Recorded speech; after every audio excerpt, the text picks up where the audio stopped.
د ازموینې ملي ادارې د 1402 لمریز کال د کانکور پایلې اعلان کړې. د سږکال د کانکور ازموینې په پایلو کې د فراه ولایت اوسیدونکی محمود د عبدالجمیل زوی د 359 نمرو په اخیستلو سره عمومي اول نمره اعلان شو. نوموړی د کابل د ابو علي سینا طبي پوهنتون ته بریالی شوی دی. نوم محمود، ولد عبدالجمیل، ولادت حاجی ملا درویش، لیسا عروج فراه خصوصي ښوونځی، د کانکور نمره 359.14 نتیجه کابل ابو علي ابن سینا طبي علومو پوهنتون طب پوهنځي عمومي څانګه.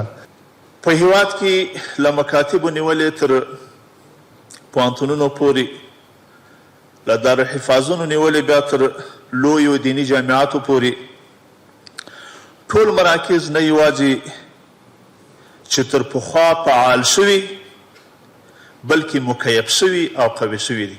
مسؤلین وویل چې سږکال د کانکور په ګډونوالو کې زیاتوالی راغلی دی چې 48240 کسانو په کانکور ازموینه کې ګډون کړی و.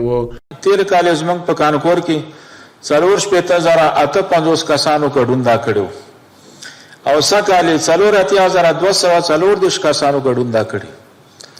دا تقریبا 100,000 تعداد هغه سیوا دی. امارت اسلامی افغانستان مصمم است برای جوانای عزیزی که میخواهند تعلیمات خود بالا ببرند، تعلیمات خود ادامه بدهند در داخل کشور عزیز ما در ساحات مختلف زمینه برایشان آماده شده است.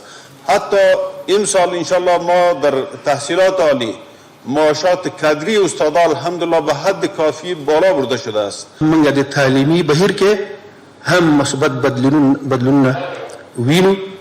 په دې بخش کې هم ښه پرمختګونه روان دي.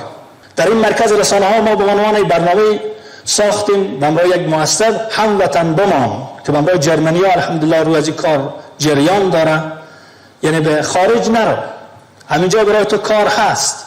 17,000 کارگر تنها مثل عینک فعلا لازم داره. د سږني کانکور ازموینه د دیني او عصري لوړو زده کړو د جذب لپاره په 5 برخو کې اخیستل شوې وه چې د هرې برخې 15 هغه کسان چې په ښو نمرو ګټلو سره یې لوړې درجې ترلاسه کړې وې د حکومت اطلاعاتو او رسنیو په مرکز کې په یوه رسمي غونډه کې د رسنیو په وړاندې اعلان شول او نور کسان کولی شي د ازموینې د ملي ادارې د رسمي سایټ څخه د کانکور د ازموینې پایلې ترلاسه کړي.